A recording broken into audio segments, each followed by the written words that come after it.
amigos, bienvenidos a un programa más de Al Punto con Raúl Fernández. En esta ocasión les traemos un tema muy especial con la licenciada Lucía Ortiz, ella es psicóloga. Licenciada, bienvenido a su programa Al Punto. Hola Raúl, muchas gracias por permitirme estar presente acá. Estoy muy contenta porque vamos a hablar de temas importantes para los televidentes. Gracias. Licenciada, vamos a comenzar el programa de hoy para que usted nos cuente un poquito sobre su trayectoria, su ámbito laboral y cómo es que tomó la decisión de ser psicóloga. Okay.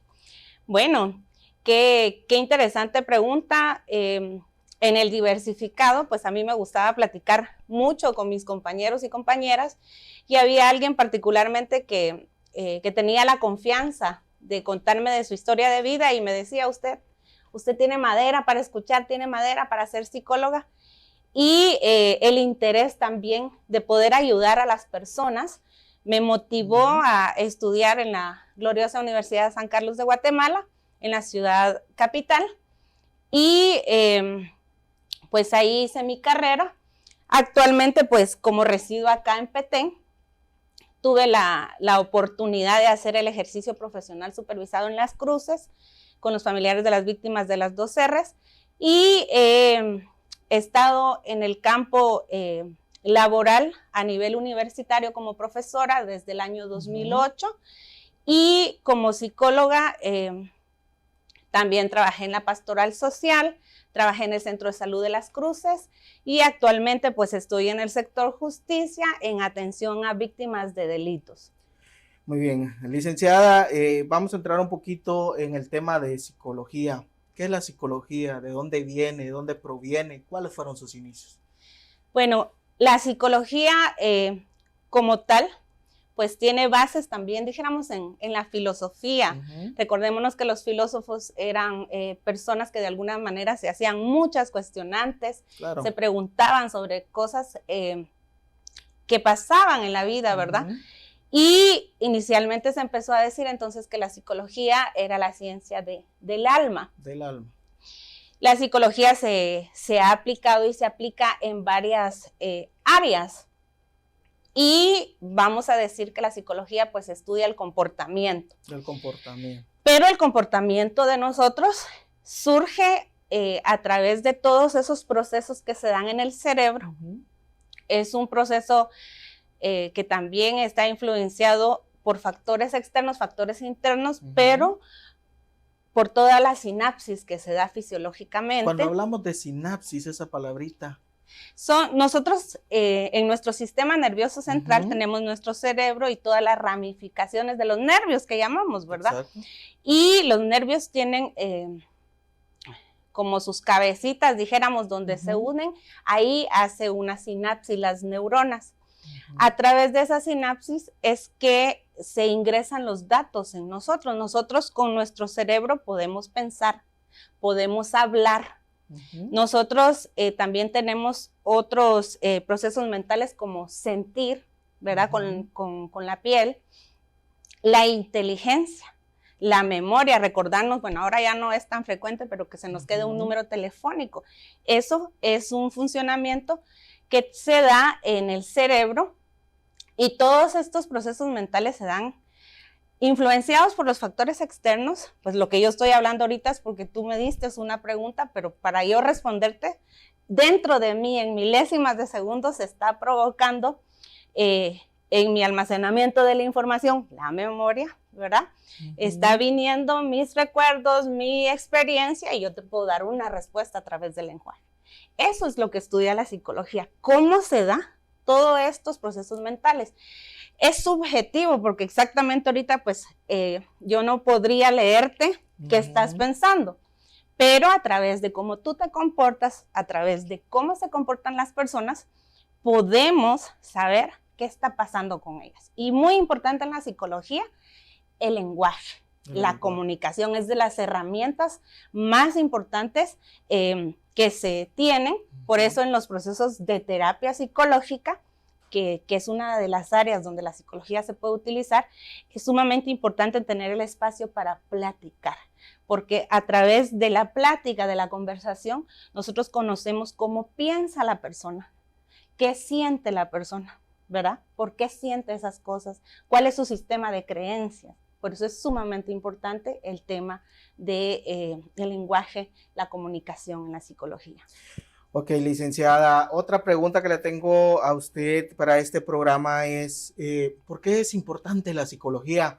Muchas veces las personas dicen, debes de asistir al psicólogo. Ah, es que el psicólogo es para locos.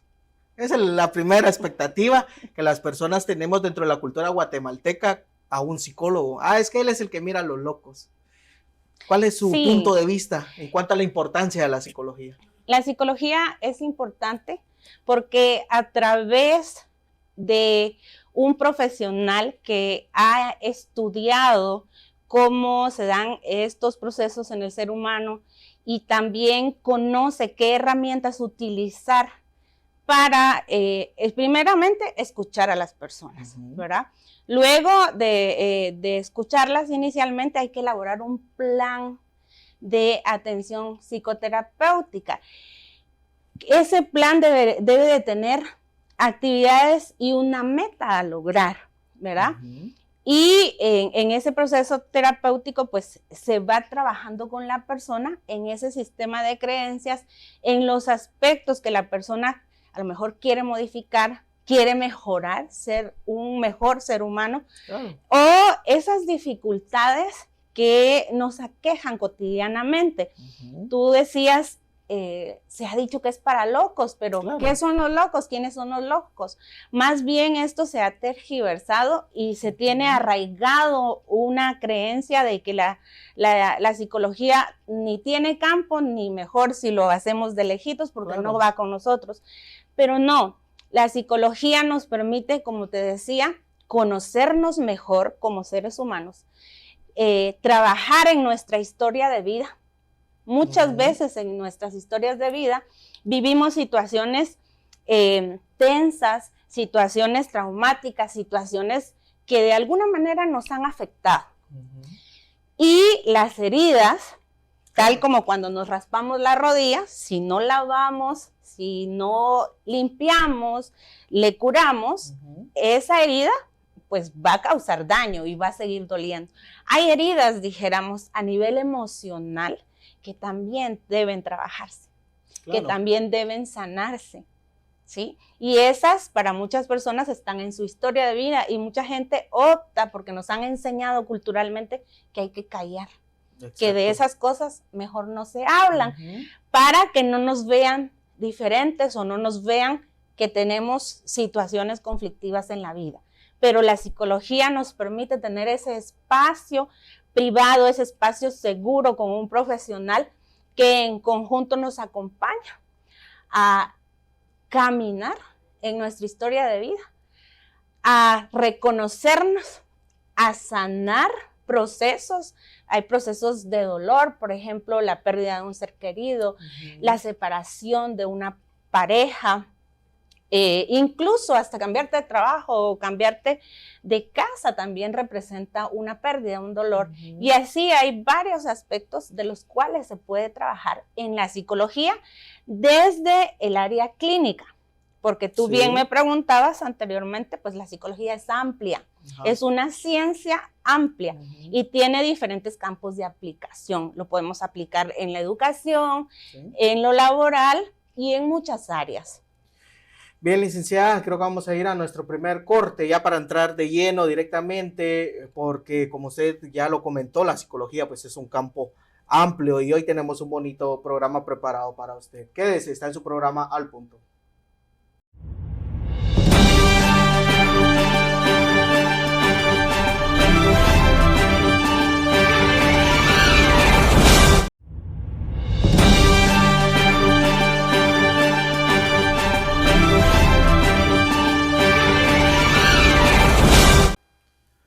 Bien amigos, después de esa pequeña pausa comercial, continuamos con esta entrevista muy especial que tenemos con la licenciada Lucía Ortiz, ella es psicóloga.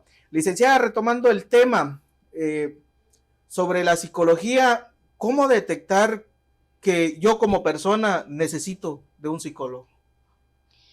Yo creo que un factor primordial es que tú quieras conocerte, que tú tengas una dificultad y te des cuenta de que por ti mismo llegaste como a un tope de solución y busques esa alternativa de que alguien más esté ahí.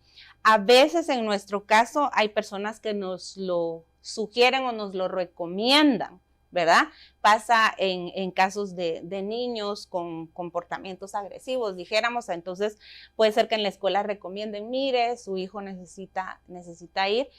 Y ahí también se vale y es muy importante tomar en consideración cuando nos sugieren o nos recomiendan asistir al psicólogo, pero cada vez que tú quieras ser mejor persona, que quieras conocerte o que quieras encontrar otras alternativas de solución a las circunstancias críticas de la vida, puedes recurrir a un psicólogo, a una psicóloga. Ahora bien, licenciada, la pregunta del millón, ¿el carácter es heredado?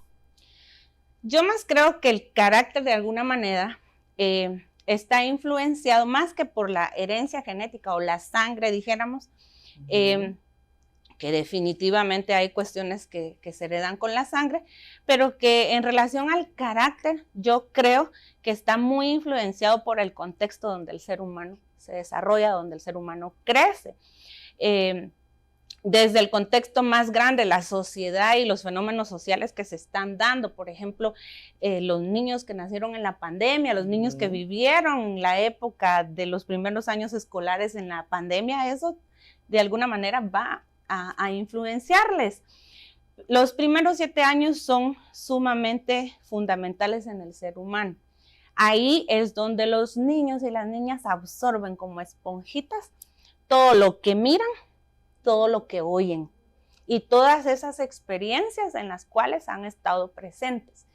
Y eso también es parte fundamental para ir formando el carácter, para ir formando la personalidad, la escala de valores. Podríamos decir que el carácter se forja a través del comportamiento o el ejemplo de los padres. Es que le comento esto por lo que le comentaba, que muchas veces dicen, es que tú tienes el carácter de tu abuelito, es que tú tienes el carácter de tu tío, es que tú tienes el carácter de tu hermano. Por eso le preguntaba pues si el carácter se hereda. Claro, lo que sucede es que también, recuérdate que estamos influenciados por una educación informal, que es la que se da en nuestras casas. Y nuestras familias traen aspectos que se van heredando dentro de las familias, normas, valores, el tema, por ejemplo, de la religión también se va dando generacionalmente y hay aspectos o criterios que las familias van teniendo y que son como las normas que se van estableciendo en los modelos de crianza en las familias. Entonces, definitivamente, el ejemplo de las personas que están alrededor de los niños va a influenciar grandemente en cómo se van a comportar estas personas. Sí, prácticamente en el comportamiento. Ahora bien, licenciada, ¿qué pasa cuando o cómo detectar esos comportamientos para poder decir que un niño necesita un psicólogo, por ejemplo? Yo creo que es importante saber que es normal que los niños deben jugar, los niños deben gritar, los niños están en constante movimiento, están explorando, eso es normal, eso es parte del desarrollo normal. A veces los adultos queremos que los niños estén todo el tiempo bien limpios, bien sentados, que estén bien comportados y les limitamos ese espacio que por el desarrollo necesitan. Los niños chiquititos que están empezando a caminar, ellos quieren explorar el mundo, dijéramos. Entonces yo creo que es importante detectar comportamientos, por ejemplo, si el niño o la niña está mucho tiempo callado, si llora incontrolablemente. Hay niños, por ejemplo, que ya no hacían pipí o popó en la cama mientras duermen, pero nuevamente empiezan a hacer pipí o popó. Esos pueden ser señales también de que algo está pasando, ¿verdad? Niños que que jugaban mucho y ahora mejor evitan jugar, ¿verdad? Estas podrían ser señales que algo está pasando, ¿verdad? Es que existen ciertos comportamientos, licenciada, porque hay niños que son tranquilos, pero hay niños también que son, como el Chapín dice, tremendos. ¿Qué se puede hacer? ¿Puede ayudar la psicología en ese tipo o es natural que los niños se comporten de tal manera? Yo creo que hay reglas y normas sociales. Exacto. Que todos los seres humanos debemos conocer y cumplir. Hay límites. Y la niñez es una edad, una etapa del desarrollo donde debemos conocer qué límites hay, ¿verdad? Y debemos aprender cómo lidiar con aquellas cosas que nos frustran o nos enojan. Entonces tú decís, hay niños tremendos. El asunto aquí es que esos niños tremendos o esos niños tímidos tienen a su par personas adultas que son las que le están dando la directriz de hasta dónde va, hasta dónde se le marca la línea, dijéramos. Entonces, a veces pasa que dicen, mire, aquí le traigo a este niño porque, ay, no, es una situación complicada con este niño, mucho molesta, es agresivo, no se queda callado, por un decir, ¿verdad? Y resulta que con la terapia psicológica el niño funciona muy bien, pero cuando regresa a los hogares sigue la misma dinámica. Y nos olvidamos que hay que trabajar con los adultos, ¿verdad? Que los adultos también sabemos que hacen lo mejor que pueden, que para ser papás no hay una escuela y que todos vamos siendo papás como podemos desde lo que aprendimos y desde nuestra ternura y de nuestro amor. A veces cometemos errores como papás, eso también es de humanos, ¿verdad? Pero podemos aprender a ser mejores papás y criar hijos con firmeza, pero con mucha ternura y con mucha paciencia, ¿verdad? Los niños entienden, los niños procesan muy bien la información, entonces se puede criar desde otras perspectivas, no las crianzas que tenemos arraigadas desde la violencia. Se puede criar de otras maneras. Ok, interesante. Licenciada, también otra pregunta que tengo en mente y es que ya se acerca el ciclo escolar 2023, pues sí, el gobierno ha dicho que todos los niños a la escuela, después de una larga pandemia, ¿les puede afectar psicológicamente a los niños? Yo tengo la esperanza de que este regreso para muchos niños y niñas, todo lo contrario de afectarles, les haga muy bien. Para algunos de los niños en nuestros contextos, la escuela también se convierte en un lugar seguro porque en las familias se vive la violencia, se vive el alcoholismo, se viven situaciones de drogadicción y a veces la escuela es el recurso en donde ellos están seguros. Pero más que eso, los niños de preprimaria y los primeros años de primaria son niños que necesitan mucho relacionamiento con otros niños de su misma edad. Necesitan jugar, necesitan socializar. Y por eso tengo la esperanza de que este regreso a clases para ellos va a ser una alegría, va a ser una emoción estar nuevamente en las aulas. Y sobre todo un alivio para los padres. Bueno, vamos a ir a un pequeño corte. Está en su programa Al Punto con Raúl Fernández.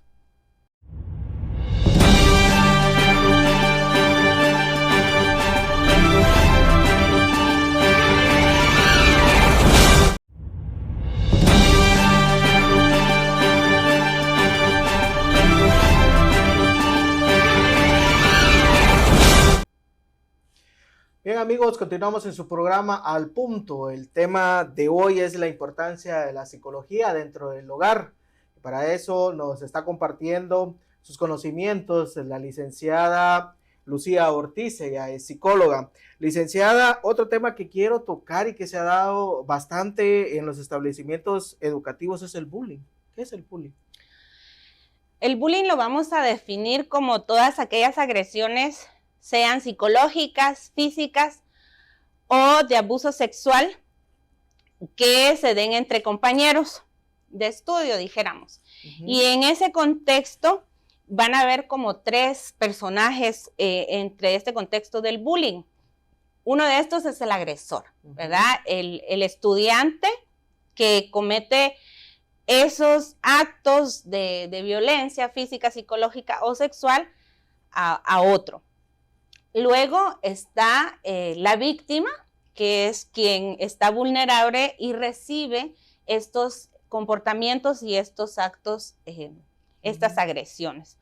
Y un tercer personaje dentro de este contexto del bullying son los espectadores, ¿verdad? Porque por eso se llama acoso escolar, claro, porque se da dentro de este ambiente y ahí pues están también los espectadores. Ahora bien, licenciada, ¿cómo afecta psicológicamente a un niño? Sí, definitivamente el bullying, el acoso escolar sí afecta a los estudiantes. Es importante en este sentido plantear que a nivel emocional pues les afecta en su autoestima, les afecta en la forma en que ellos se ven, su autoimagen. También les va a afectar en cómo se puedan relacionar socialmente, ¿verdad? Porque entonces es probable que se aíslen o quieran desertar de ir a la escuela porque pues reciben estas agresiones, sobre todo porque el bullying tiene como características y una de esas es que se va a dar constante, las agresiones son constantes, ¿verdad? La otra característica entonces es que esas agresiones tienen como una finalidad.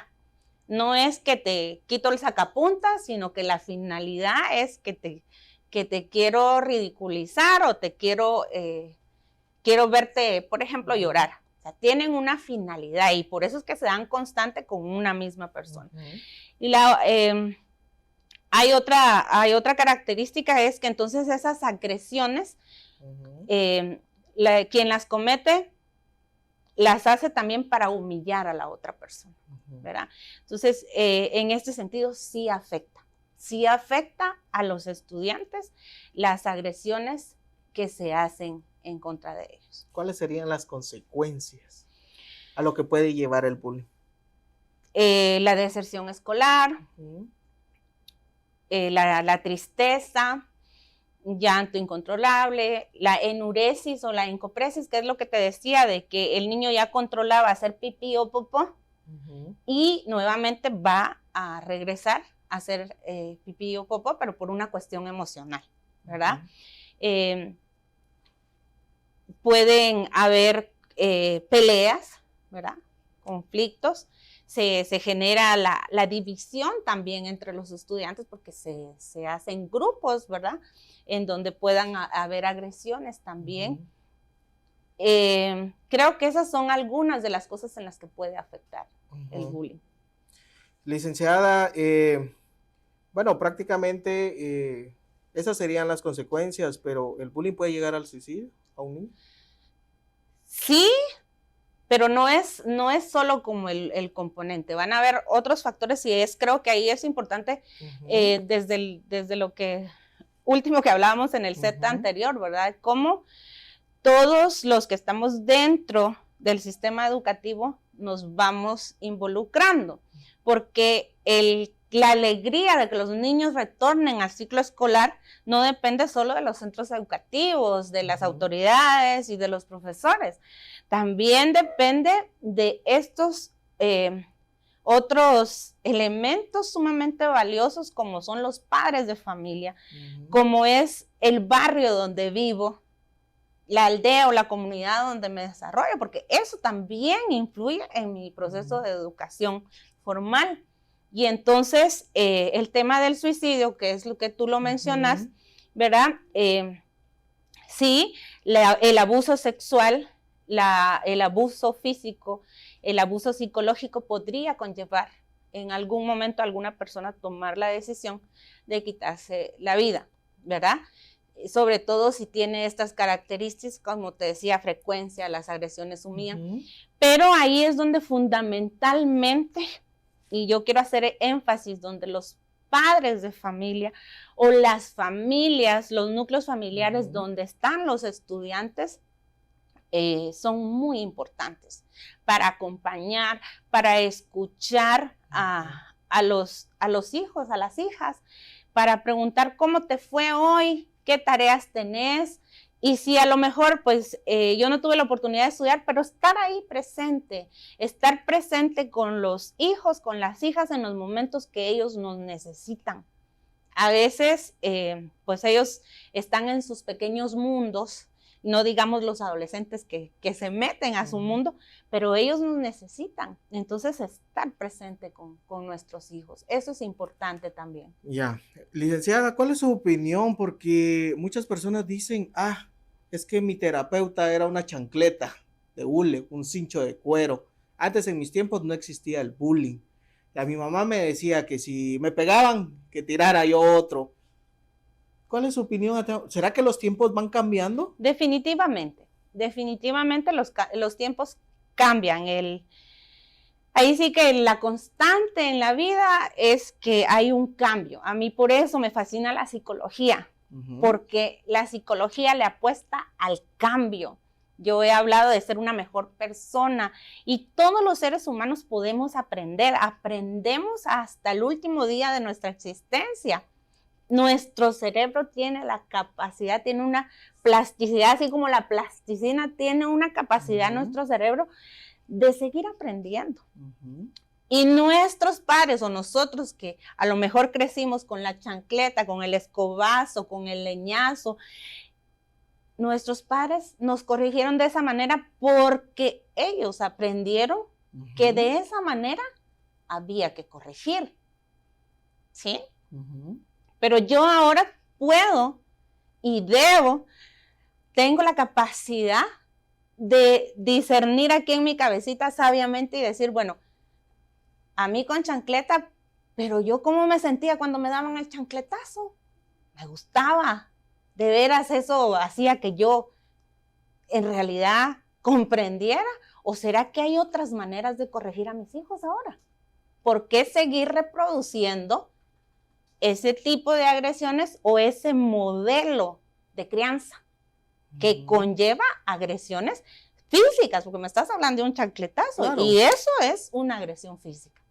Decir malas palabras o palabrotas para corregir y tratar a mi hijo, eso es una agresión psicológica, son humillaciones, ¿verdad? Entonces, tenemos que tener la sabiduría y el discernimiento de decir, bueno, a mí me criaron así, como yo me sentí, eso en realidad es lo que me lleva a corregir a mis hijos así o no.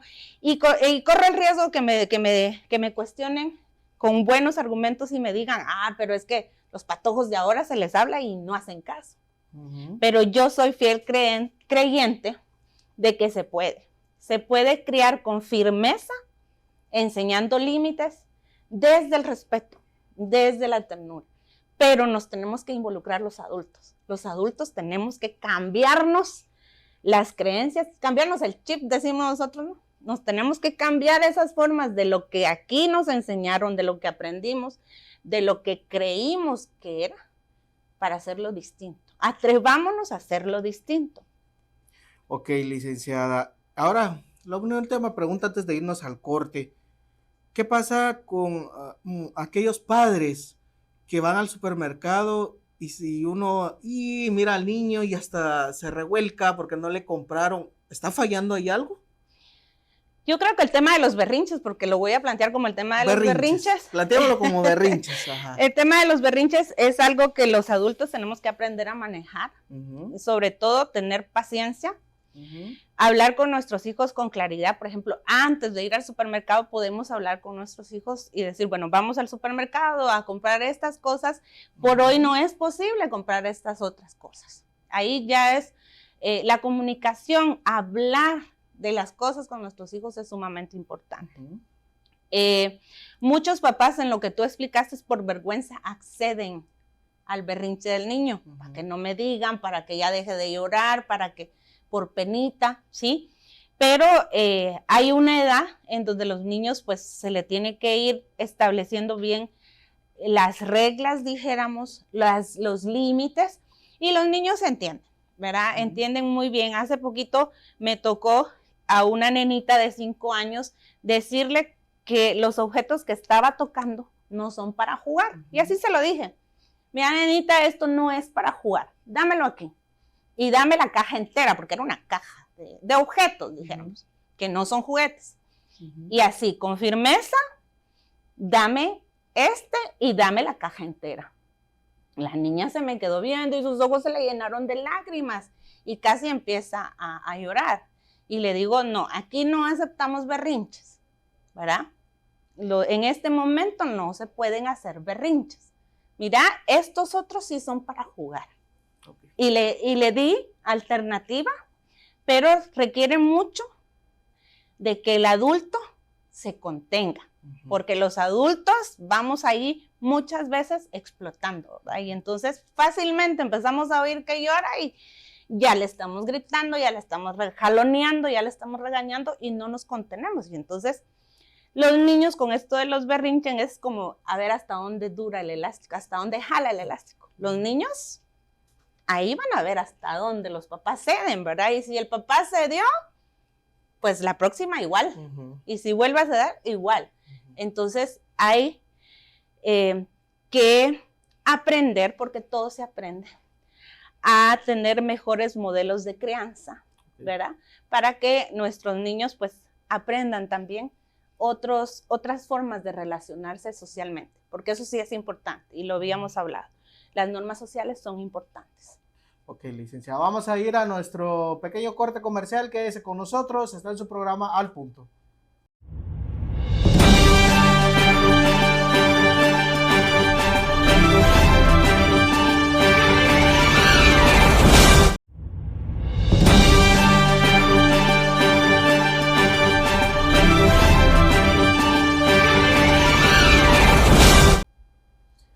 Bien amigos, regresamos después de esta pequeña pausa comercial. Recuerden que está en su programa Al Punto con Raúl Fernández y el día de hoy es la importancia de la psicología dentro de los hogares guatemaltecos. Licenciada Lucía Ortiz, ella es psicóloga que nos acompaña el día de hoy.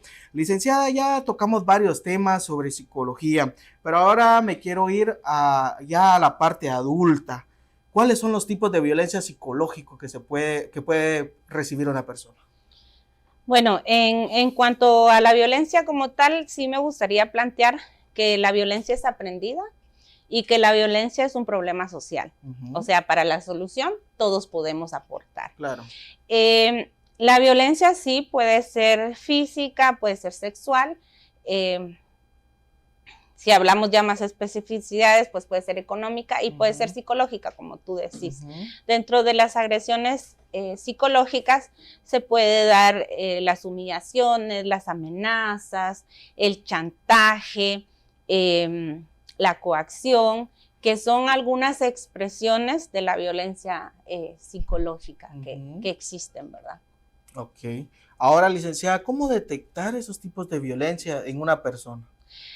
Esa es una pregunta muy, muy importante y qué bueno que sale acá en esta conversación, porque en nuestra cultura está muy arraigado el hecho de decir que la violencia es normal. Y no digamos la violencia psicológica, claro, ¿verdad? Sobre todo esa que va mermando, que sí va afectando, pero como no se ve, ¿sí? Creemos que no pasa nada. Que no está, pero sí existe. Claro. Y entonces sí, en efecto, la persona se ve afectada en su autoestima, la persona va manejando emociones como ansiedad, la persona ya no se quiere relacionar con otras personas, la persona maneja tristeza, que son como los efectos que va causando el vivir este tipo de violencia psicológica. Ahora bien, ¿estas violencias pueden llegar al suicidio?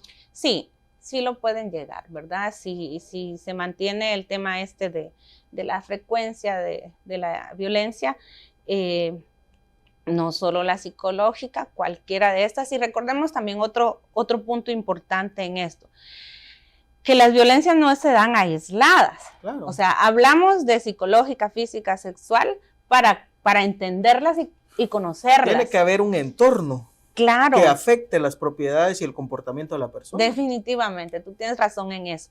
Y entonces es probable que donde hay violencia psicológica podría haber violencia física. Donde hay violencia física se puede dar la violencia psicológica. En algunos casos puede estar el tema del abuso sexual, ¿verdad? Entonces está presente. Yo creo que la pregunta inicial que tú hacías de que podría en algún momento llevar al suicidio, sí podría llevarlo. Ahora bien, licenciada, ¿cómo apoyar a una persona que está pasando por momentos psicológicos quebrantables? ¿A dónde acudir? ¿Qué hacer? Porque tal vez alguna persona dice, yo lo pude haber ayudado, pero no lo hice. ¿Cuál es su perspectiva en este tema? Sí, yo creo que es importante conocer que en Petén, de alguna manera, poco a poco se ha ido abriendo la brecha para que los profesionales de la salud mental estén en algunas instituciones. En el caso del área de salud, por ejemplo, tenemos psicólogos en los centros de salud, tenemos psicólogos en los hospitales, en el hospital de Melchor, hospital de Sayacheo, hospital de Boptún, hospital de San Benito, hay un equipo de psicólogos, probablemente en algunos más que otros, pero en salud se ha ido teniendo la oportunidad de que las autoridades apuestan a que este es un servicio importante para la población. Y apenas comienza, porque se necesita de muchos psicólogos en el sistema de salud, no digamos en educación. El sistema educativo debiera también incorporar dentro de sus equipos de trabajo en los institutos, en las escuelas, a los psicólogos. Actualmente sé que en la escuela normal hay una profesional de la psicología que trabaja el tema de orientación vocacional, pero también trabaja este acompañamiento psicológico, ese es otro lugar donde hay. En el Centro de Salud Mental Integral que trabaja la Universidad de San Carlos con los estudiantes de psicología, el CESAMI, que funciona en el CUDEP, también es otro espacio, uno muy importante que ha sido de mucho apoyo para las mujeres que viven violencia en cualquiera de sus manifestaciones, es en la clínica de la Municipalidad de San Benito. Hay una psicóloga de años, ella brinda un servicio muy especializado, muy profesional, y ahí es una opción para recibir este servicio. Ya más específicamente, dijéramos, está el CAIMUS, que es una institución, el CAIMUS Ixquic, que también tiene un equipo de psicología en donde se pueden referir a las mujeres que han iniciado un proceso penal desde el Ministerio Público o van a los juzgados para que reciban terapia psicológica. Entonces, sí hay alternativa. Sí hay alternativa en muchos de estos lugares, si no es que en la mayoría, el servicio es gratuito, ¿verdad? Y es de acercarse a estos lugares e ir y pedir la cita y asistir, ¿verdad? Asistir. Que la psicología es para todos, es para los niños, las niñas, los adolescentes, es para los jóvenes, es para nosotros, los adultos, es para las personas ya más mayores, pero la psicología es para todos. ¿Y por qué es para todos? Porque nos ayuda a ser mejores personas, porque nos ayuda a entendernos, porque nos puede dar otras alternativas de solución a lo que estamos viviendo. Las cosas que vivimos en la vida a veces son duras y críticas, pero van a pasar, y qué mejor que podamos pasarlas en compañía de alguien a quien le tenemos confianza y alguien a quien nos pueda a nivel profesional acompañar. Pero sobre todo, primero tener el valor de asistir. Así es. Eso lo que pasa es que existen muchos prejuicios y quiero hacer énfasis en esta pregunta. ¿Cuál es la diferencia entre la psicología y la psiquiatría? Hay una diferencia muy establecida. El médico psiquiatra es un médico, ¿verdad?, que estudió medicina general y que se especializa en los problemas del cerebro y su funcionamiento, ¿verdad? Todos estos trastornos que puede ser, por ejemplo, la esquizofrenia, personas que oyen cosas, que miran cosas, una depresión crónica en donde la persona necesita de medicamentos para que su cerebro funcione.